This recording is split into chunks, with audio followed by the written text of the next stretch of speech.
This is the Montana Outdoor Podcast, brought to you in part by Rocky Mountain Truck and Trailer in Missoula, home of Boss Snowplows, CM Truck Beds, and Diamond Sea Trailers. Just go to rmtte.com for more information. And by Superior Hardwoods of Montana, home of the largest selection of in-stock high-end wood products and flooring in the western United States. Let them guide you through the woods at superior-hardwoods.com. Now, get ready for more fascinating topics and the most interesting people you will ever find in Montana's great outdoors. We offer new podcasts most every Saturday. You can get a link to these podcasts by going to our website, montanooutdoor.com, or by going to our Facebook page, or just send an email to Downrigger at montanooutdoor.com and say send a link to my email. It's that simple. Now let's head out with your host, Downrigger Dale, and see what's going on in Montana's great outdoors.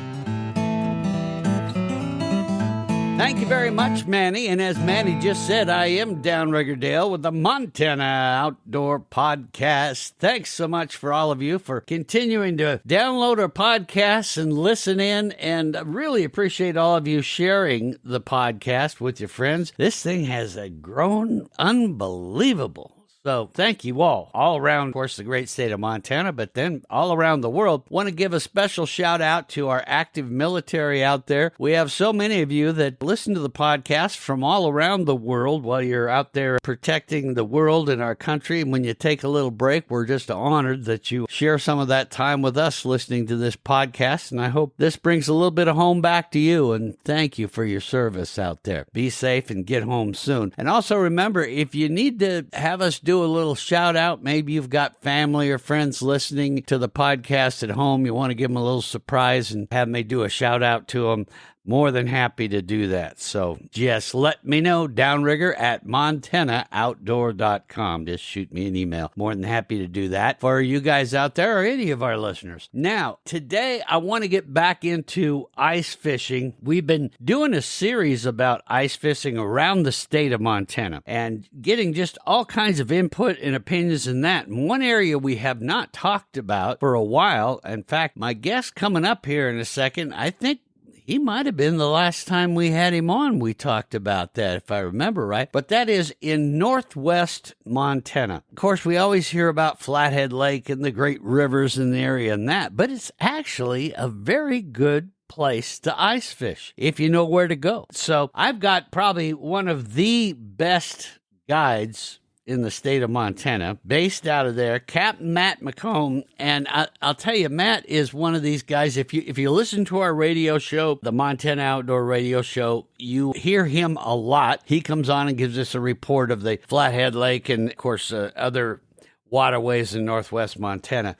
And he is an excellent guide when it comes to ice fishing as well. Let's bring him on here. Captain Matt, glad to have you on board. Well, good morning, Downrigger, and appreciate all y'all do for me and the boys up here in Northwest Montana. I want to make another shout out to our local firefighters that went down to California to help out. So yeah, our first responders, and hopefully they get home safe and get back to their normal duties around here. And we're all praying for everybody down there in California. And it sounds like they got 2 more days of high wind. So let's all pray for them. Amen to that, sir. Amen to that. And I hope, like I say, everybody gets home safe. And if you're in California and you're displaced for now, hop on a plane, come on up to Montana and go fishing with Matt, and we'll fix it hopefully down in California soon.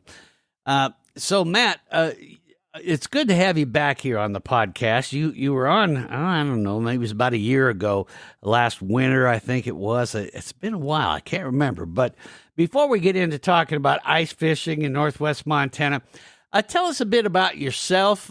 We've had so many new listeners to this podcast that may not know you yet from around the world and that.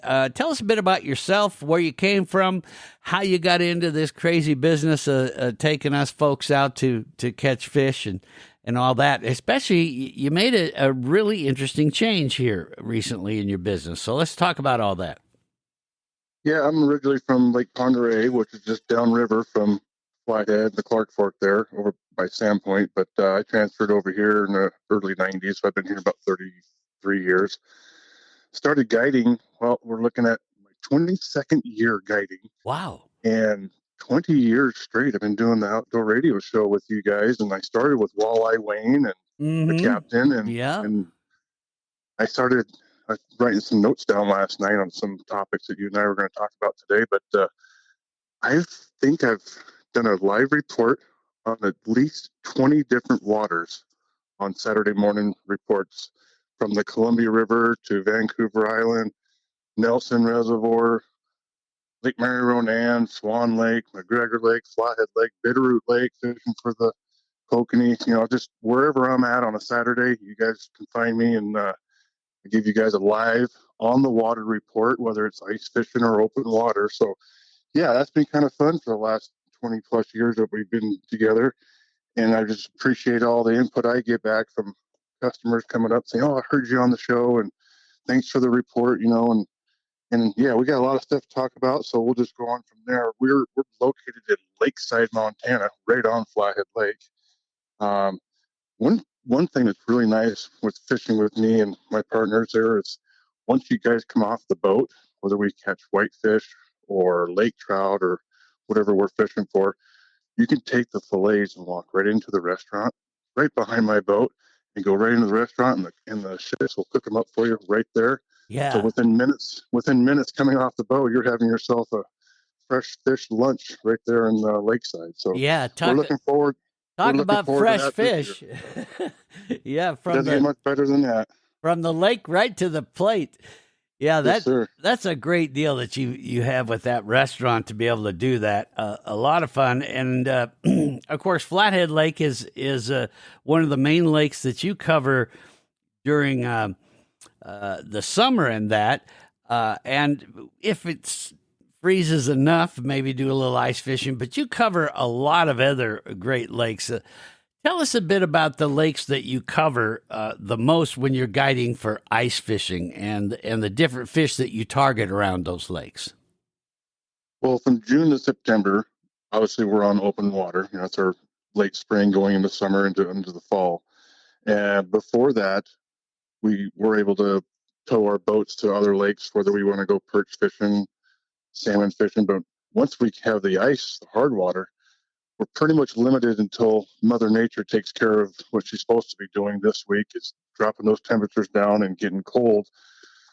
We have 40 plus lakes within 50-mile radius of Kalispell. So our array of species, the different types of lakes that we have around here, we've got lakes that are just for kokanee. We've got lakes just for lake trout, rainbows. Perch fishing is probably our number one thing up here.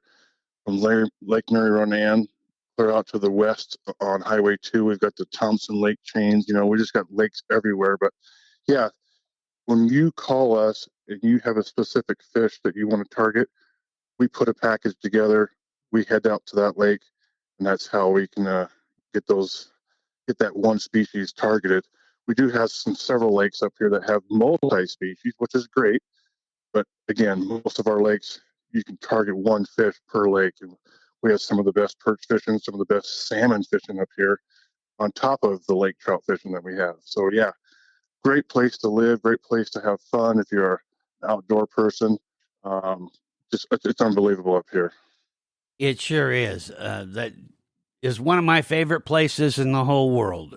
Lived up in that area for quite a while, and just really do love it. In fact, it was, I think, last summer I did a series about the Thompson chain of lakes and had the biologist for that chain of lakes talk about all the different lakes and what's in there, and really just incredible. And that's just one string of lakes. And like you say, you can target all these great fish. The kokanee salmon, I think, is one that, just bar none, is amazing up there. Now, folks that listen to this podcast on a regular basis, they know I'm a big fan of hiring fishing guides, especially, if you're fishing on a waterway that you're not familiar with, or say targeting a fish that maybe you've never targeted before or caught before. It is a great way to learn. I think Fishing guides are incredible teachers, and especially when it comes to ice fishing, where you have another component added to that, which is your style of fishing obviously is much different. There's some safety concerns that once you learn them, you can ice fish safely, but you really have to know that. So again, hiring a fishing guide like Matt can be just a perfect thing to do to learn. Tell us a bit about some of the things that folks can learn when they go fishing with you out there, Matt. Well, by hiring a guide, two things. This is what I do, the hours I have, the years experience I have. So if you want to fast track your knowledge and add those years of experience from me in a quick 4 or 5 hour trip, you're going to gain a lot of bucket time. That's what I Yeah. call it, bucket time. This is what I do. My fishing community, with all my partners and the tackle shops. I'm a pro staff for Chansey. Um, yeah, I'm always in the media world as far as what's working where, what lake is hot, what lake is not, what baits are working, what depths are the fish at.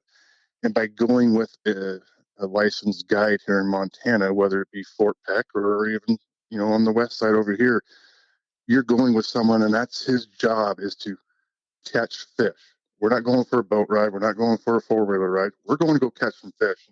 I'm going to do everything in my knowledge, in my experience, to put fish topside. Mm-hmm. And that's just the name of the game. And, we have a short amount of time to do it. So we're not messing around. Yeah. We've got the technology. We've got the up-to-date lures, what the baits are using. So if you're coming in blind, that's the best thing you can do. Call your local fishing shops and say, hey, who's the best guy to go with? What am I looking at? What kind of fish are biting? And then get a hold of those outfitter guides and just talk to them. You can talk to us anytime you want. We'll give you as much information as you need. And if you decide that's what you want to do, then let's go. Yeah.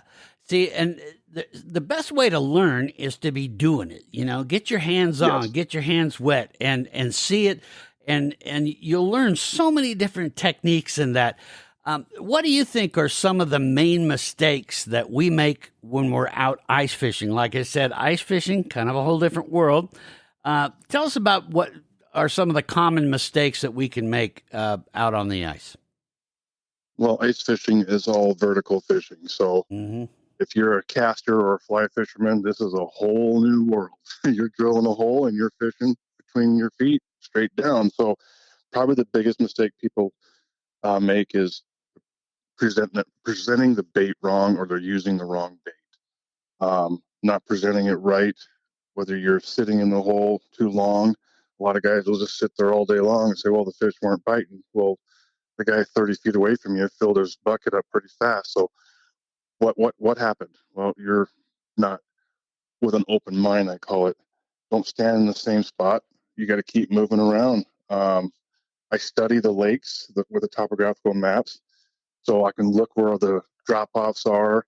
Is there a creek bed on the bottom that is going to produce some bait? Is there springs in the water? And there's so many avenues you got to put together and come up with a game plan. And a lot of guys just grab their bucket and their auger and they just walk out and go fishing, which is fine. There's nothing wrong with just going fishing. But I like to catch fish. Yeah. Fishing's great. Catching fish is even better. Right. Well, and the beauty of nowadays with the internet and that, there's a lot of ways to get that kind of information to learn what's going on down there. So, like you say, then you if you say, okay, I'm going after kokanee, well, kokanee like to be in this type of environment down there. Well, okay, that looks good right there. Yeah, so there is a lot of little things. The other thing I've noticed with ice fishing, Matt, is it seems like the fish, because they're in a much colder environment, and that, do you find that they're a little more, that the bite is different? They're a little bit more lethargic, do you think? Yeah, most fish, as the winter kicks in, the water temperatures drop dramatically from the summertime. Well, their metabolism will slow down, especially in the warm water species, perch, pike, bass, stuff like that. They're only feeding, a couple times a week versus summertime, they're feeding several times a day. The rainbow and kokanee salmon, same thing. They're in that 35 to 39 degree water, and their just metabolism slows down, just like you and I. Mm-hmm. If we're out in that cold weather, we're not burning a whole lot of calories, so we're not looking to intake more food. So yeah, you slow down your presentation. That's definitely one of the key things. A lot of guys will just jig, jig, jig, and they're like, I saw them come on the screen, but they didn't bite. Well, slow it down. And sometimes we call it dead sticking. Just put the rod on a bucket and just let it sit. And that sometimes produces more fish than if you're actually jigging the lures and stuff. So, Yeah. yeah. Okay. Over the years, when you were a kid and learning this trade, which is pretty amazing that you do this for a living. I always wonder, and I know it's work too, but I always think, how does a fishing guide know when he has a day off? Because it's fishing, man, it's fun. But anyway, what are some of the main aha moments you had learning ice fishing that might have surprised you a little? Learning about electronics was probably because I fished for years with no electronics, and you'd have those days where you just caught one fish or no fish, and the guy down the way there was just hammering them, and you're just like, well, I'm raising kids. I don't have the money for the investment to upgrade myself, but once I did that, it was like a whole new world. And with technology today, the advancements of these electronics are changing so fast. Just like anything, look at our cars, look at our cell phones, look at our computers, how fast everything's changing with technology. Once you step into the technology world of ice fishing, it's a whole new experience. And being able to see what's underneath the ice is key. You can't just drill a hole and expect to catch fish. You got to have some type of eyes down there, whether it's a fish finder, a camera, a live scope. There's just so many parameters that you look at it and go, wow, how and what level do I want to go to in the ice fishing world? There's tons of YouTube videos out there. There's tons of just guys just doing YouTube stuff and just having a great time. But you're learning as you watch these videos, you're learning on how this stuff works. You can go down to your local fishing tackle shops, and they've got displays of all the electronics set up, whether it's a Shields or a Cabela's or whatever. They've got displays up, and you can tinker around with them and talk to the shop owners and the tackle shop guys and say, hey, tell me about this thing right here. And, learning the new technology, and then setting yourself a standard. How much money do I want to spend, and what do I want to do with it once I get it? Do you want to fish once a week? Do you want to fish every weekend? That determines on what level you want to go to the next, the next step up from just being just a bucket fisherman versus clear up to being a guide. Yeah. Well, and the neat thing again about hiring a guide like yourself is if you want to learn that next level of using electronics or maybe you already own one for ice fishing, but you're going, gosh, I just don't get how I'm doing this wrong. I don't understand how to work it right. Hire a guy like Matt, bring it out with you, and he can sit with you and say, okay, here's the way you set this up. This is what you need to look for. Because there's more to it than just buying this piece of gear and turning it on. You got to understand how to set it up to do it, right? Downrigger, over the last 20 years, I can't even tell you how many times someone has called and said, look, I just bought a boat. It's got electronics on it. It's got downriggers on it. Will you come onto my boat and show me how to run my boat?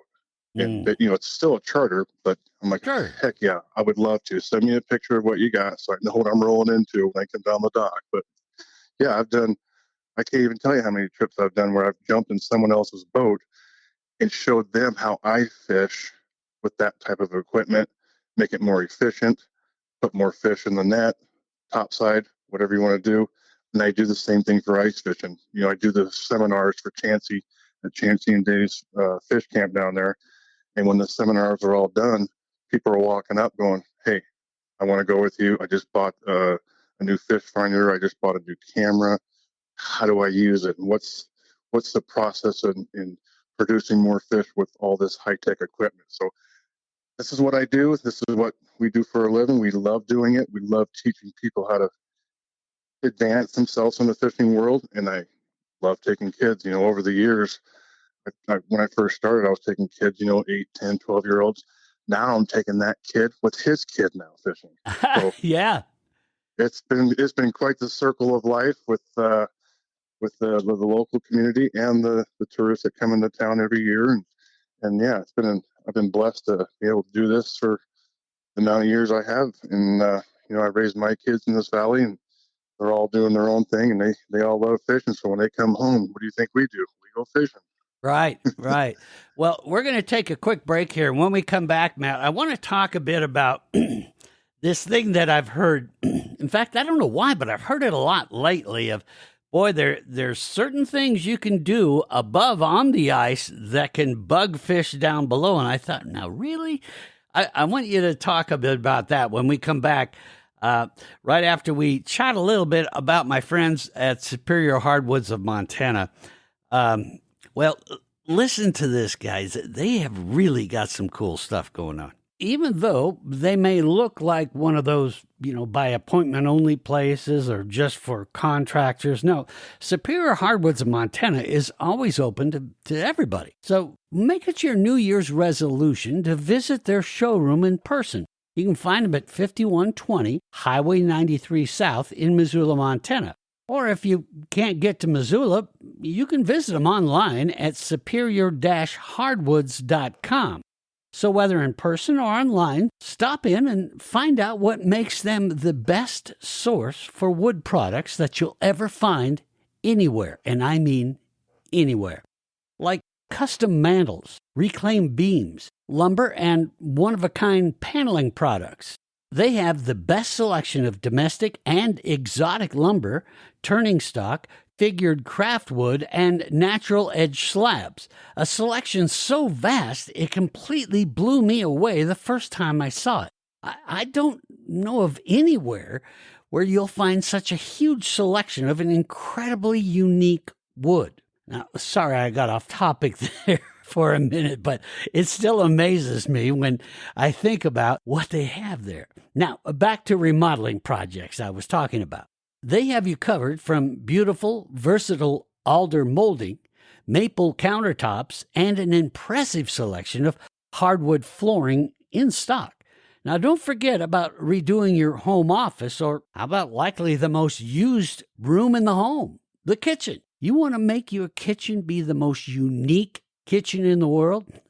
Superior Hardwoods of Montana is the place. Now, for those of you that have already done business with Superior Hardwoods of Montana, thanks for your business, and we hope to see you again here in 2025.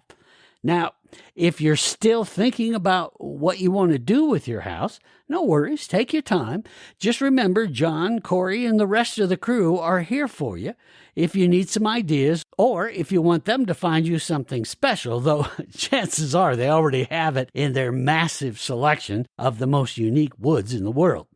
They really are your best source for anything and everything wood.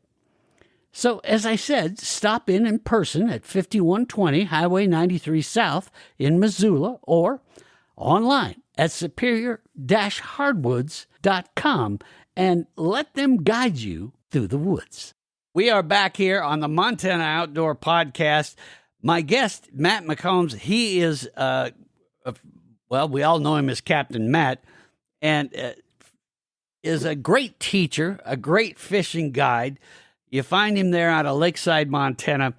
Matt, I have heard this, and I don't know why lately it seems like a lot of people have said, I don't know if this is like a new thing or whatever, but they've said, boy, now you really got to watch how you move around and what you do on the ice, because that can really spook the fish under you. Is that true? To a point, yes. If you're fishing shallow, when I say shallow, 20 feet or shallower, if you don't have snow on the ice, because the snow is going to cushion a lot of the noise, whether you're dropping buckets, four-wheelers, snowmobiles. Oh, yeah, that makes sense. The other thing is if you have bare ice and you've got steel cleats on, those cleats are just crunching as you're walking around.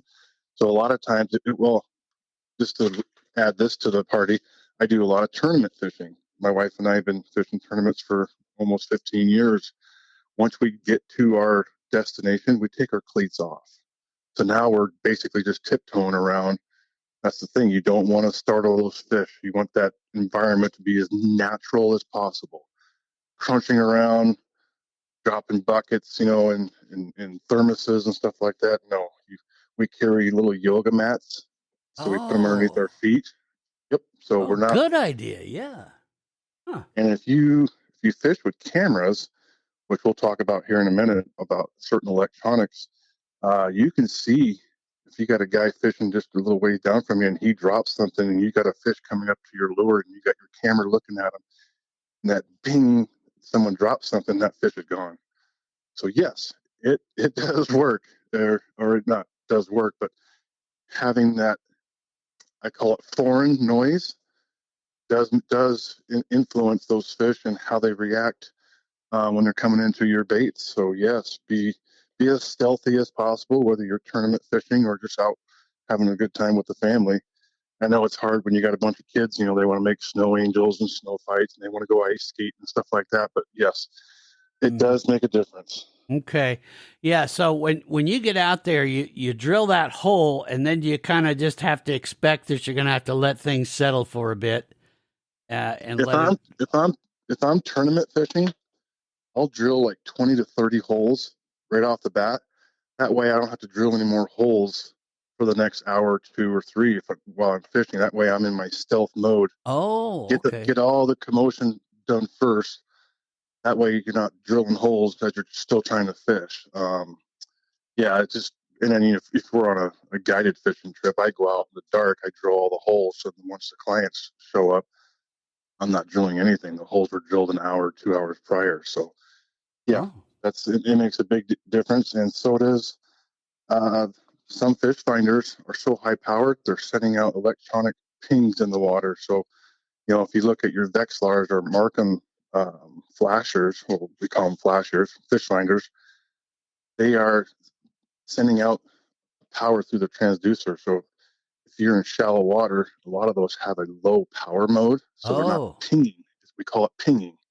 And if you've ever been swimming behind your boat with your fish finder on, you can hear your transducer ticking, tick, tick, tick, tick, tick. Well, the fish can hear that in that shallow water. So that's why they have a low power mode on a lot of those electronics. So they're not pinging the fish right below you.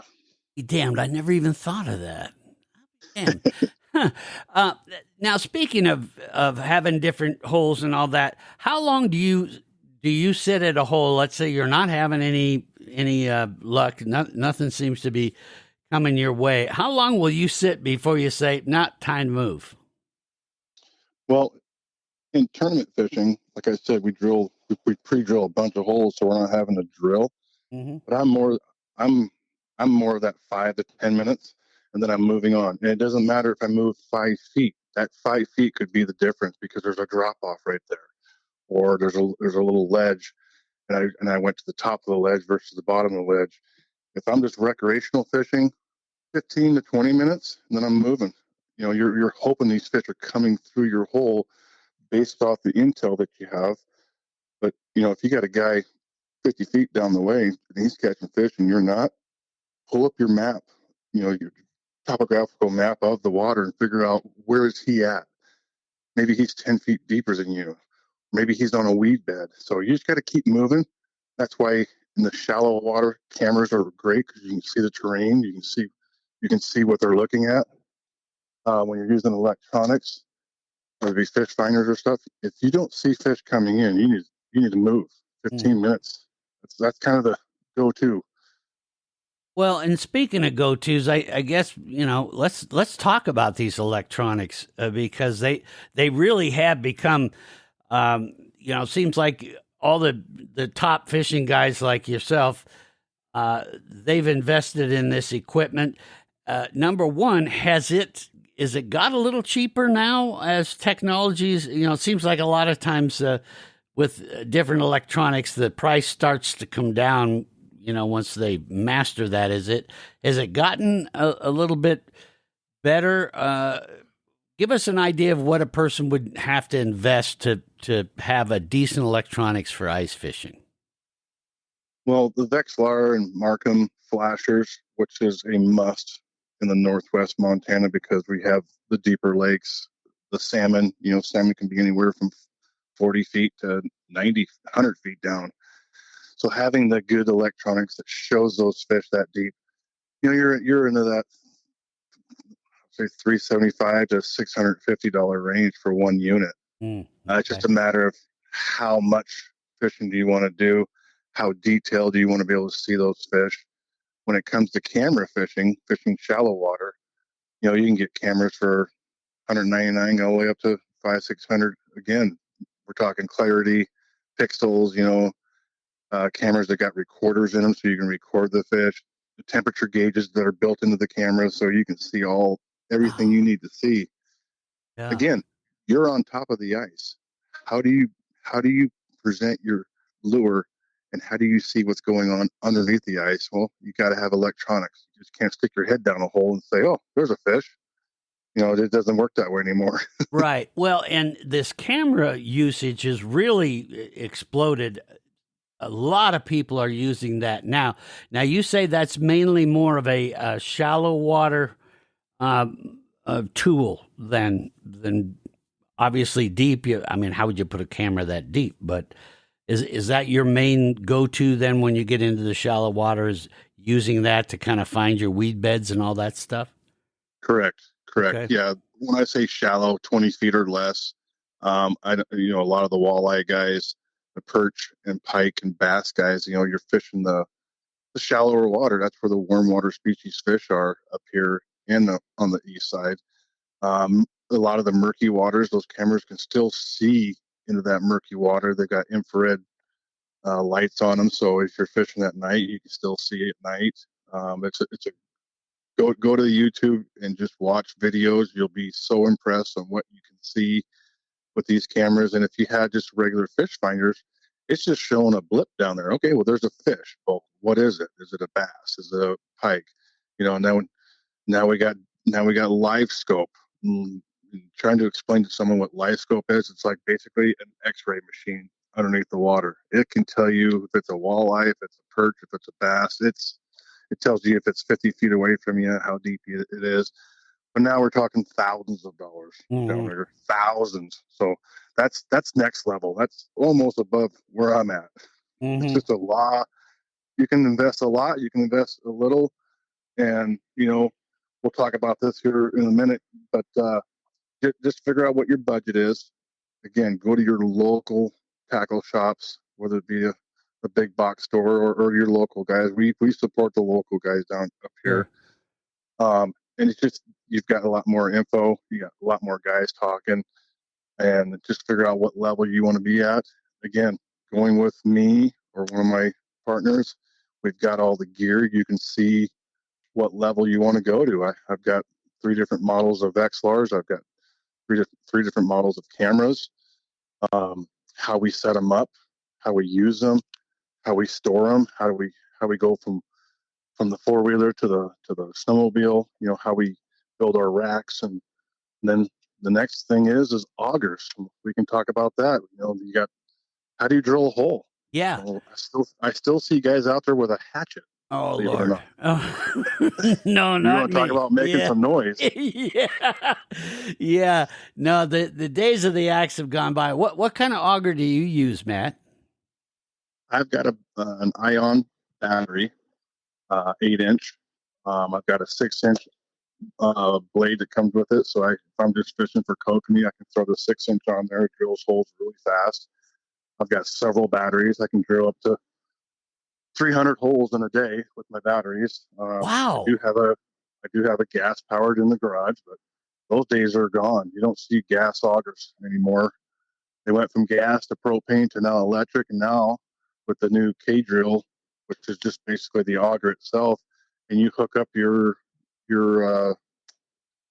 power drill like a Milwaukee drill. You hook that right to it, and now you got yourself a very inexpensive multi-tool. You use the tool all year long, drilling holes, screwing in Yeah. screws and bolts, and then you can take that same drill and put it on an auger bit, and now you've got yourself an easy, quick, light, very light Yeah.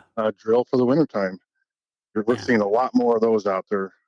It's more affordable. Like I said, $200, and you got yourself a brand new auger. Yeah. Well, lighter. It's obviously not as noisy. And it used to be that you think, well, cold weather and batteries, boy, those don't mix, but that doesn't seem to be the case anymore. I mean, even power drills, like you say, they'll tolerate cold weather just fine. Well, I've got a little battery bag. I put hand warmers in there, so my Oh, batteries are staying warm in the extreme cold. Below sure. zero.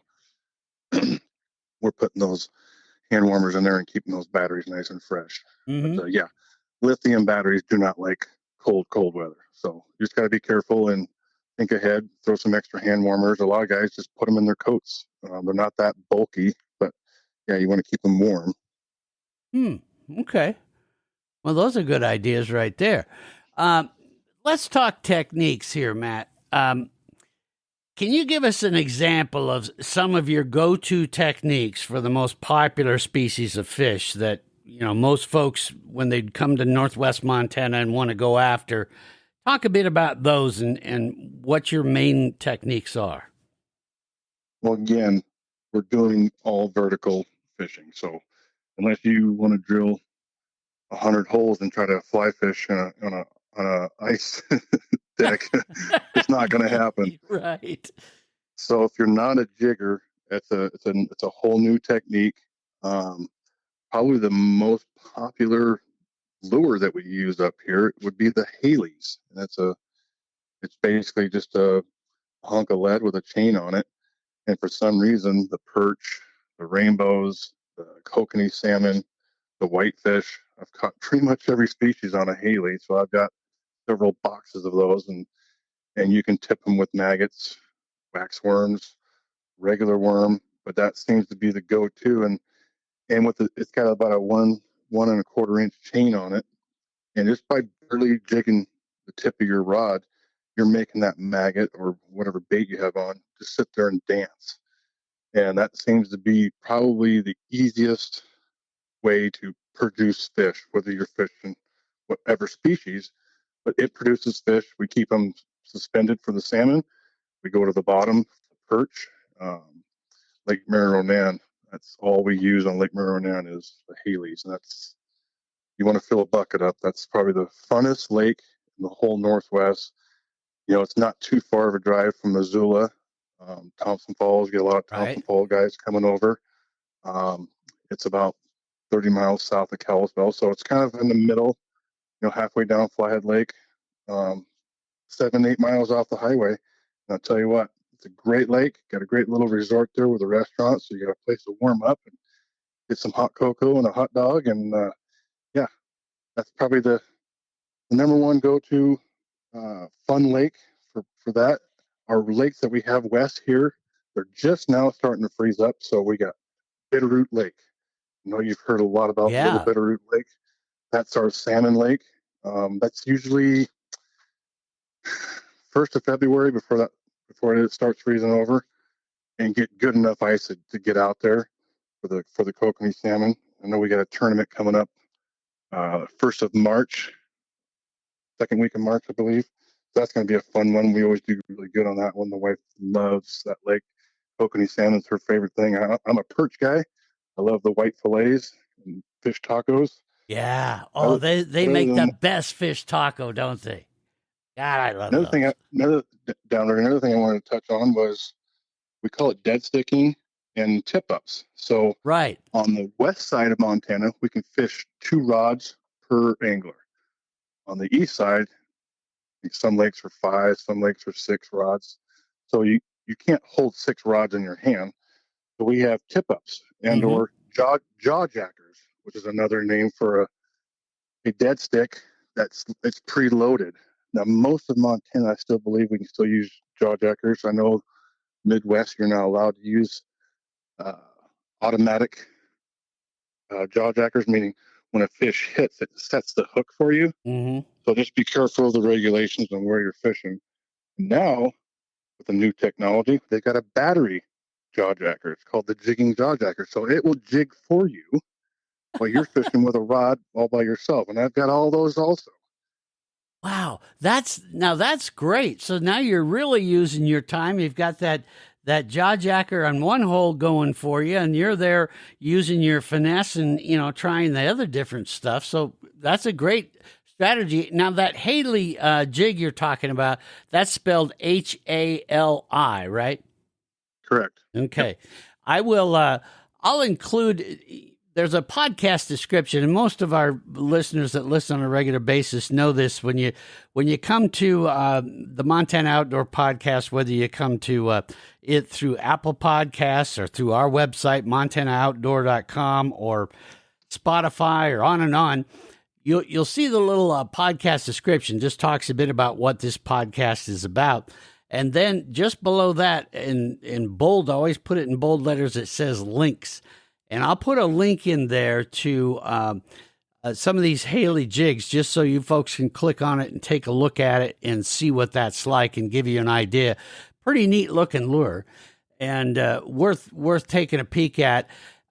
Is there, for that area, Northwest Montana, is there a particular color, or just depends on what you're fishing for, or conditions below, or what? For the perch and stuff like that, we like to use perch patterns. Mm-hmm. And then for the salmon, I like the white and yellow with a red nose. That seems to be the hot one for the salmon on Bitterroot and on Lake Maridonan. Mm-hmm. Yeah. Don't forget all these other lakes that we have.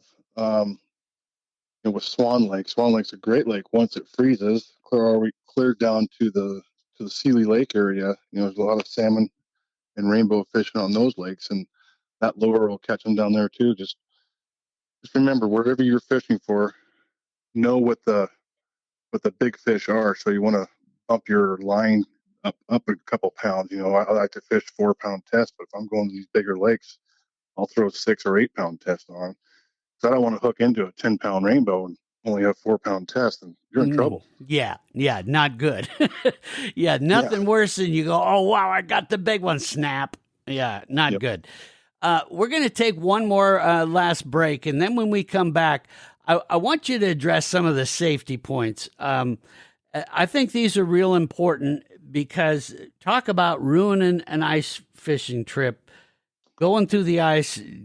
Obviously, you just don't want that to happen. So let's talk a little bit about safety stuff, and then we're going to talk about avoiding some of those common mistakes that we make out there ice fishing, and some of the things that we can do as far as common mistakes to avoid from a safety standpoint too. So we'll do that right after we chat a little bit about, speaking of this winter weather, got to talk about the Boss snowplow, folks. That is the go-to snowplow, the official snowplow, of course, from our friends at Rocky Mountain Truck and Trailer. And boy, it's coming, folks. It's already here. But if you listen to that podcast I had with Matt Rosencrans from the National Weather Service, we're talking that there's going to be even more snow on the way. So you're going to have to do that. Well, listen to this. Yeah, my friends at Rocky Mountain Truck and Trailer are proud to be the authorized dealers for the top truck, trailer, and snowplow brands in the world, like CM Truck Beds, Diamond C Trailers, and of course, like I said, Boss Snowplows. As I've been saying, last winter we got off a little easier, but this year it's going to be a lot different.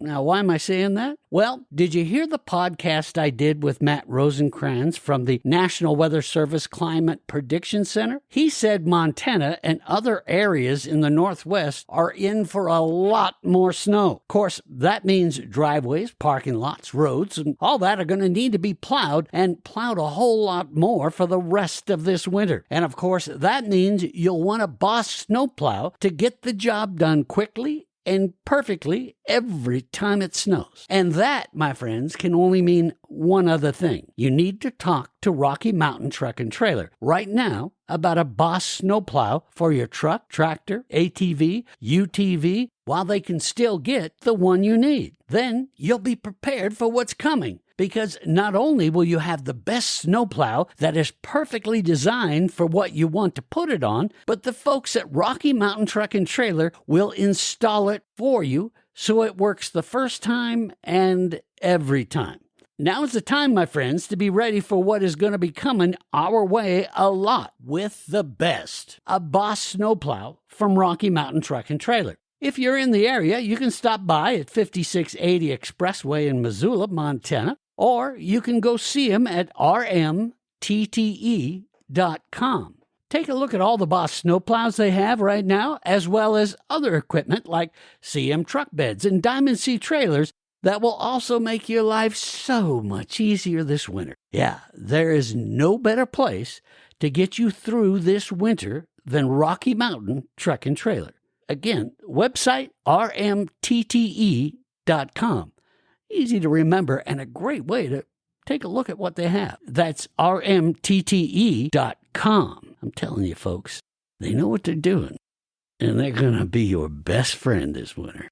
Go see them. And we are back here on the Montana Outdoor Podcast talking with Captain Matt here, and we're going through all these great ideas he's got on ice fishing and learning a ton about ice fishing in northwest Montana. Let's talk safety, Matt. Maybe you can kind of go through the important things that we need to do to stay safe out on the ice so that we don't have a really crappy day. Yeah, all seminars that I do, especially ice fishing seminars, I always start and end with safety. You cannot talk enough about it. You can't be unprepared for any condition. Probably the number one safety thing that I always talk about is you got to carry a spud bar. And what is a spud bar? Well, it's just basically a 4 foot, 5 foot bar with a chip end on it. What this does is, as you walk out on the ice, this is before you bring all your gear, your four-wheeler, your snowmobile. Right. And you need to find out how deep the ice is. And a lot of guys will just use their auger, but I prefer a spud bar. You hit the ice 2 or 3 times. If you don't have water, then you know you got a couple inches of ice. And then I'll walk a little farther out, hit it again with the spud bar 3 or 4 times. If I don't go all the way through, then I know it's at least safe for the weight of my body. Okay. Now I'll go back and get my auger, and I'll drill some holes, and I got a scoop that's got a measuring stick on it, so I can actually see, am I in 3 inches, 4 inches, and there's parameters and charts out there for different thickness of ice for different weeks. Mm-hmm. I like at least 4 to 5 inches, whether I'm bringing just me or me and my customers. I won't bring a four-wheeler out until I've got at least 6 inches. And when I say 6 inches, it's clear ice. I don't want white ice. White ice has got a lot of air in it. It's got a little slush in it. It's not as good as solid, clear 6 inches of ice for four-wheelers. Mm-hmm. We don't drive vehicles, so I'm not even going to get into that side of it. That's the east side of Montana. We drive trucks and trailers out there. We don't have that kind of ice on the west side. I wish we did. Yeah. So your spud bar, that's your first indicator of where your depth of safe ice is. The next thing, this is probably the most important, ice cleats. You don't want to be walking on bare ice with just your winter boots. You've got no traction. You'll roll an ankle, you'll break a hip, and that's the last thing you want to do is hit the ice before you can go fishing. And now you're got a broken arm or broken back or whatever. Right. Float suits. So we all got winter gear. Well, there's actually ice fishing suits now. Been out for 15 years, but they're getting better and better each year. When I say better, more comfortable. Right. Basically, it's an overall with a big jacket that have a built-in life jacket built inside the layers. So if you do go in, you're going to float long enough for someone to rescue you, or you can pull yourself out. So look into it. go to your local shops, test them out, put them on, walk around. They're extremely warm. I use them for snowmobiling, riding the four-wheelers. They're windproof. And they float. They'll save your life. Yeah, With that, that's become the go-to, hasn't it? It really is, yes, because like you say, you can use it for other stuff, though it's kind of tailored for ice fishing because it's got that flotation side, but it's got a lot of other uses. But boy, I've heard nothing but great things about these new float suits. You know, they're not like people always think of the ones that you put on in emergency in Alaska, you know, and you look like the Michelin Man. This is a different deal, but those things that's a survival suit. So right. Yeah, this is just been a game changer for comfort, you know. So they also have built-in knee pads, so when you kneel down on the ice, your knee's not getting grinded by all the shards of the ice from drilling the holes and stuff. So that's kind of a nice feature. The bibs themselves are waterproof, so as you're drilling holes, you're spraying water everywhere. At least your pants and legs aren't getting wet, and then once you get wet, it's all over. right. The last thing I like to tell people to carry are ice picks. Now these can go around your neck, and they hang right in front of your chest. Let's say you do go in. There's no way with your bare hands you're going to be able to pull yourself up on wet, clear ice. So No. having these picks in your hand, you put one in each hand, and then when you hit the ice, a blade comes out, and you can get traction to pull yourself up. So those are kind of an important, way inexpensive, $10 to have ice picks or hanging around your neck. And another thing I carry in my sled as I'm coming out is a flotation device with a retractable rope. Let's say someone does go in and the ice is pretty sketchy around him. Well, how am I going to get him out? Right. Well, I carry just a regular cushion from your boat, and I've got a 75-foot rope that's retractable, meaning I can throw it just like a frisbee, and it peels out. If he can get his arm through there, one way or another, I'm pulling you out. And another great way to well, how are you going to get traction if you're on ice? Well, you drill two quick holes and you stick your heels in those holes. That's your leverage to pull someone out. Right. Okay. Yeah, that makes good sense. Just easy, quick safety stuff that it'll hopefully eliminate a death. We don't want that on any waters. But by carrying all this safety stuff, you're decreasing the danger. And then number one, check the ice. Yeah. If you see a bunch of people out there, then obviously it's safe enough for them, but don't take their word for it. Always test the ice yourself. Mm-hmm. Yeah, and I'm a big fan. You know, sometimes going out and fishing alone in the summer can be relaxing. You just got your time to unwind. Ice fishing, I don't recommend it.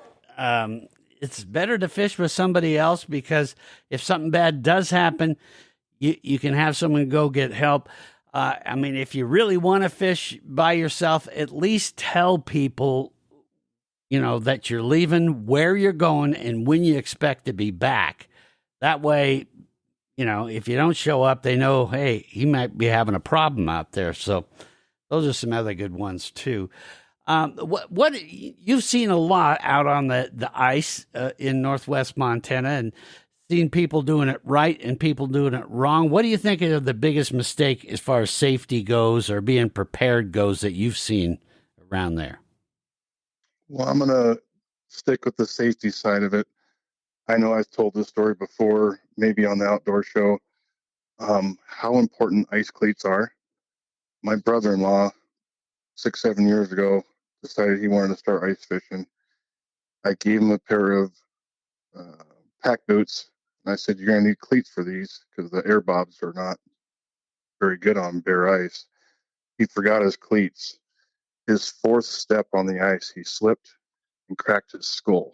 Had to be airlifted to the hospital. Oh my God. All because of a $20 investment that he forgot at home. So yes, safety, that's the biggest mistake. I see people falling all the time because they don't have cleats on.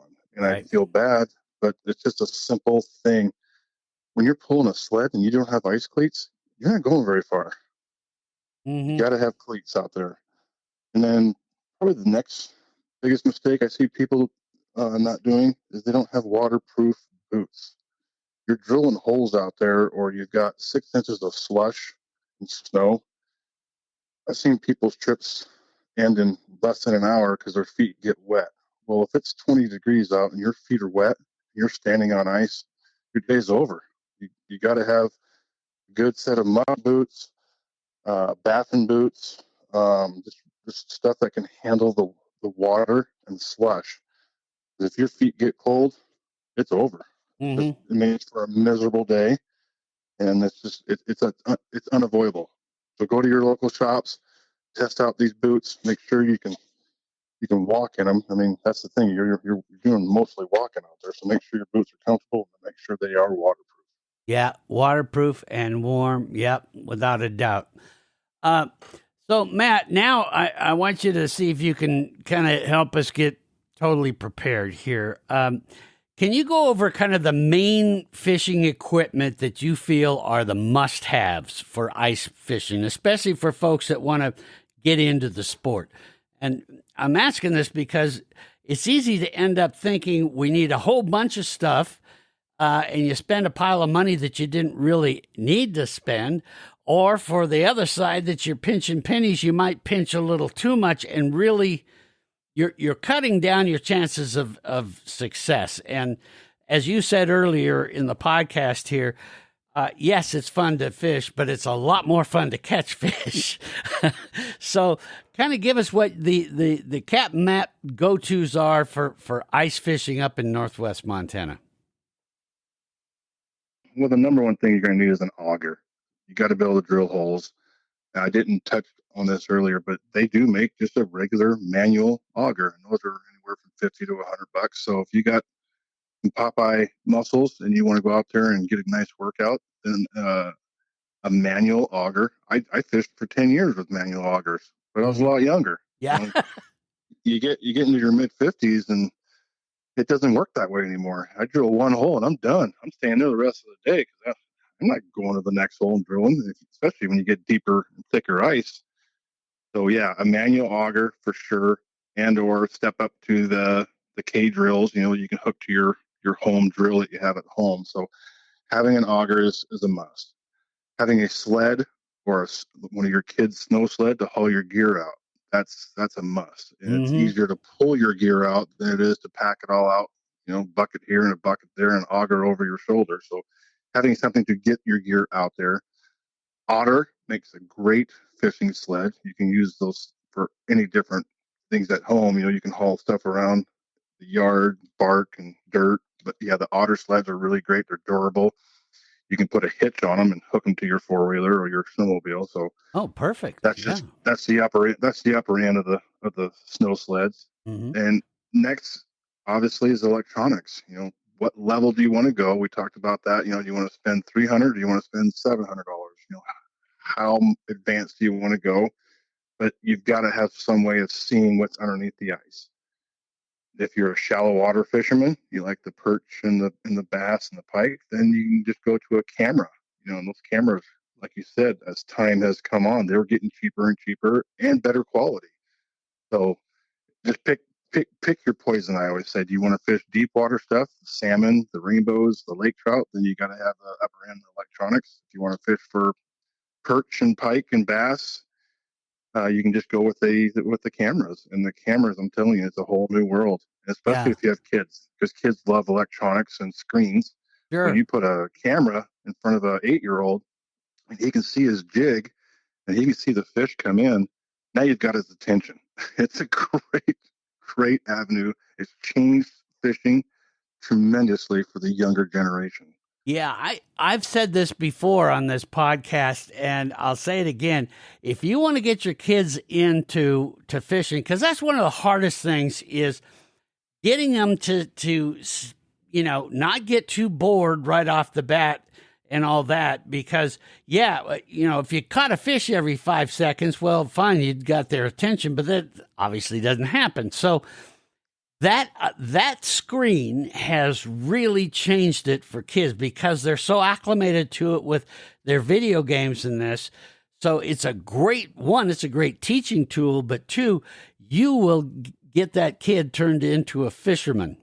And that's really what, bring your son or daughter out and say, ho, ho, but I got this. Now it's a video game. And Yep. And you can see bait fish, you can see snails, leeches, you see all kinds of shrimp, all types of aquatic buggers going through the screen. And now you can see what the bait is. The shrimp's down there, so I need to put something on that's green, or there's some snails or bloodworms in the mud. You can put that camera right in the mud, and you can see the worms that are in the mud. I'll be damned, yeah. Huh. It's like the Discovery Channel in your hand. Uh-huh. Yeah, and that's a great way to occupy their time. And before you know it, they're, instead of wanting to sit in their room playing video games, they're going, hey, Dad or Grandpa or whoever, let's go out fishing again. That was awesome. So that's a great one if you've got kids. As far as the fish, let's say, we folks that are listening to this say, hey, I want to go up to, Northwest Montana and give this a try. One, would you mind sending me kind of that list of your go-tos so I can put that in the podcast description? That way people have a pretty good idea of the types of stuff they need. And then what if someone shows up and says, okay, what do most people fish for? What are we going to catch, Captain Matt?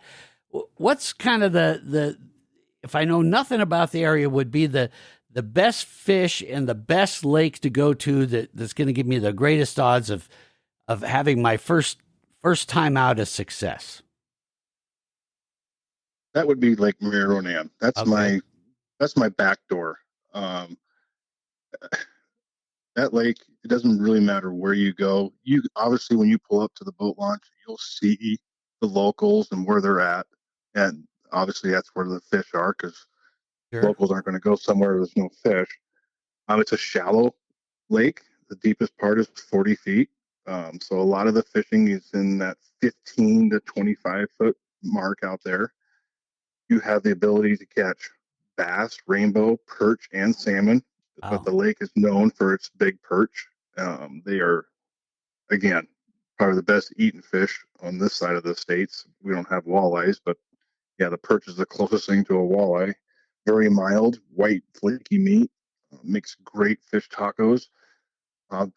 What we like to run is medium light, 32 to 36-inch rods. I love inline reels. And what an inline reel is, instead of a spinning reel, it's just a single reel with a single handle, and it's a 1-to-1 ratio.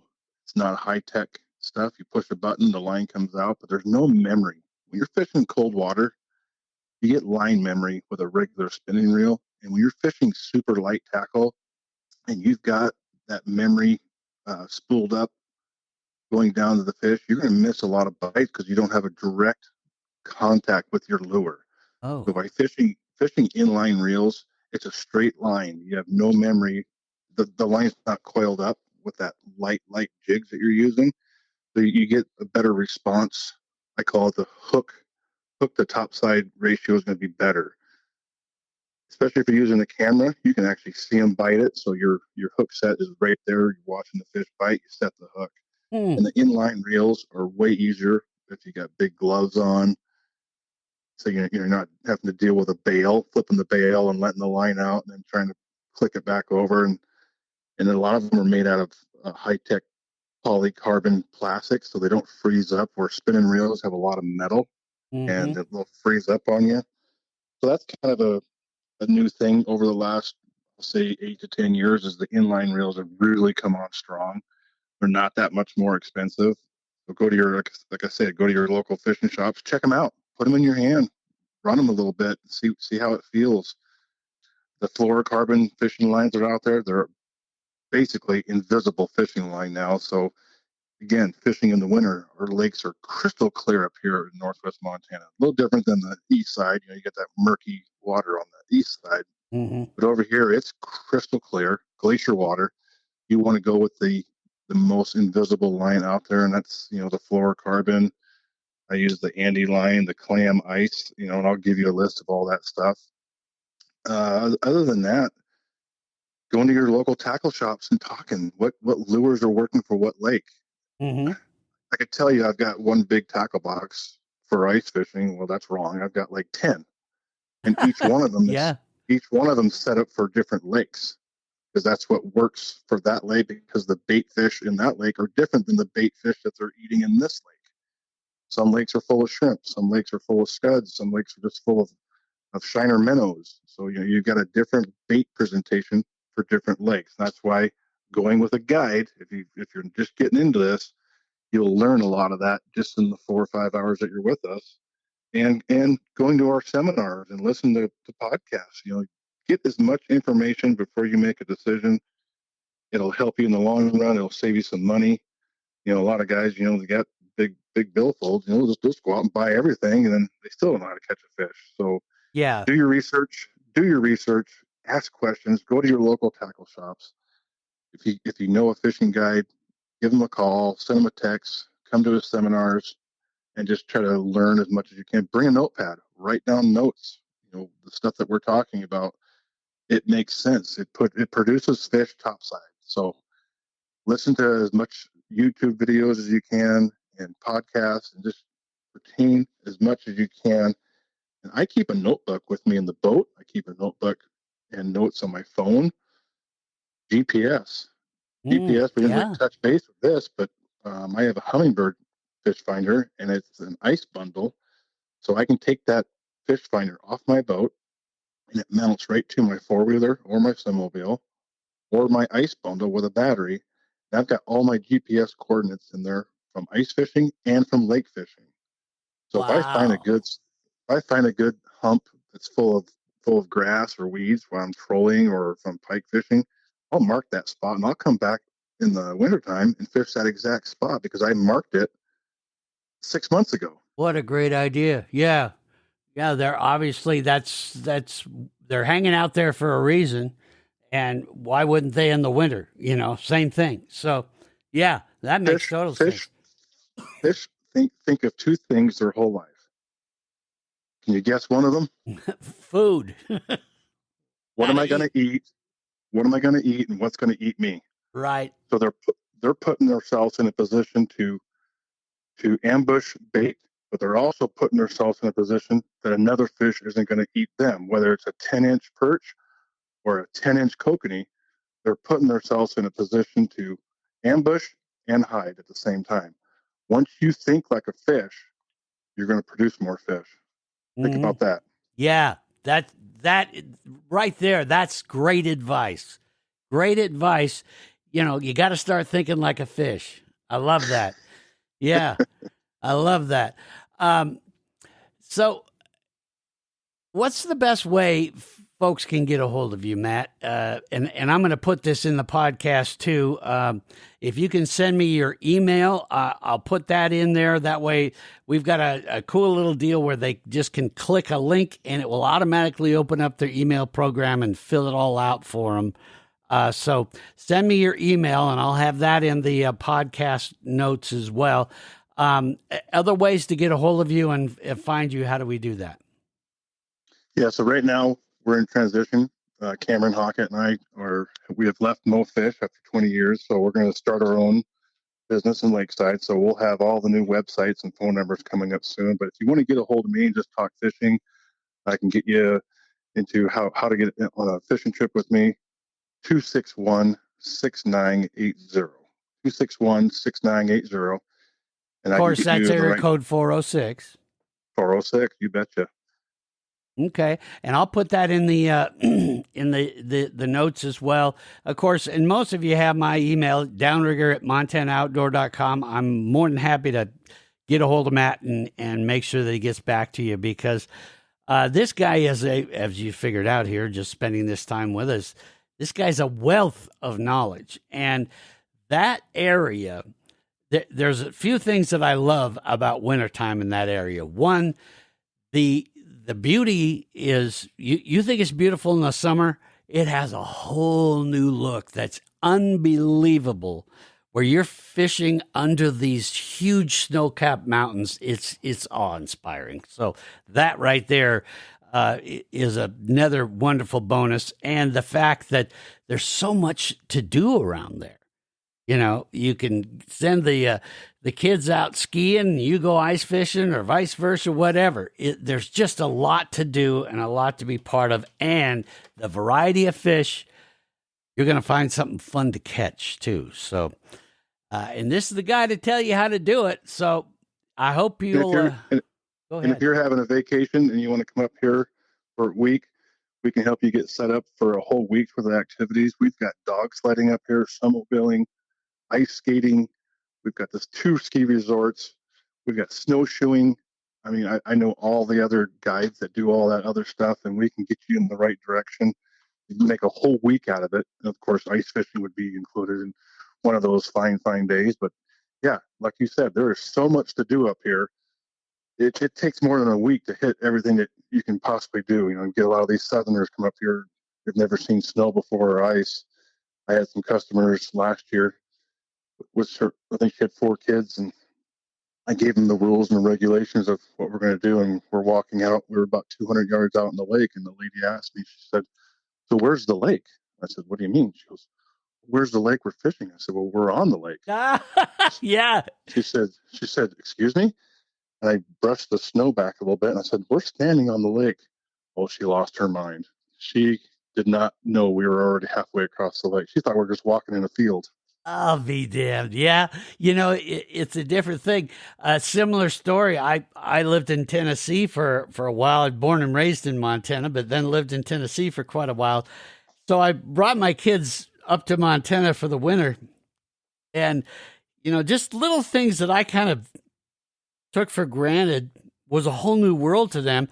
And I took them on a sleigh ride up at Whitefish Mountain there, not far from where you're at right now.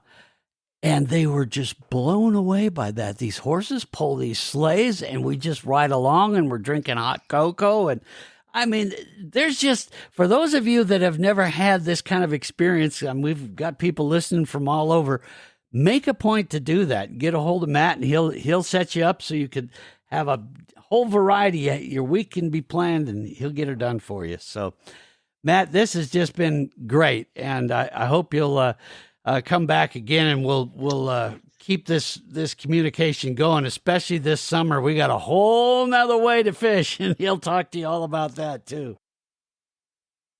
Downrigger, appreciate everything, and like we always say in my boat, fish on. Yes, sir. Fish on, baby. All right. Oh, one last thing I was going to ask you, because I just love to put people on the spot. What's your favorite fish to fish for when you're ice fishing? Oh, you know me. I'm a perch guy. Yeah. Love my perch. Love my perch. Yeah, they're a great fish. All right, buddy. Well, send me all that information. I'm going to get all that put into the podcast description, folks. And let's go get some fish with Captain Matt McComb. Thank you, Matt. Thanks, Downrigger. And there you have it, folks. That is just a great podcast there. Talk about some wonderful information. Might want to listen to it again, get all that gear and stuff going. And we'll have a lot more about ice fishing coming up as we go down the line. Working on maybe getting a little info about a deal, speaking of Northwest Montana, just for you ladies that the folks at FWP do this Becoming an Outdoor Woman. I've talked to them before on this podcast, but they've got a little ice fishing fun deal just for the gals. So I'm going to see if I can get that set up for you and bring you that. Plus a lot more. And of course, I'm always interested in what your ideas are for topics for this podcast. So let me know that.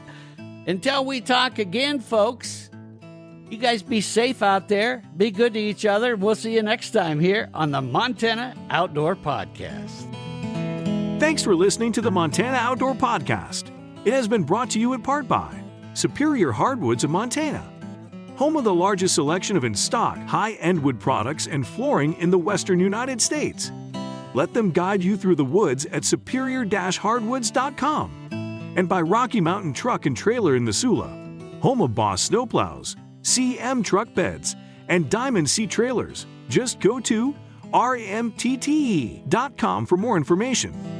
So what did you think of today's podcast? Send your questions and comments to Downrigger at montanooutdoor.com. We should be dropping a new podcast this next Saturday. Until then, we will see you soon out in Montana's great outdoors.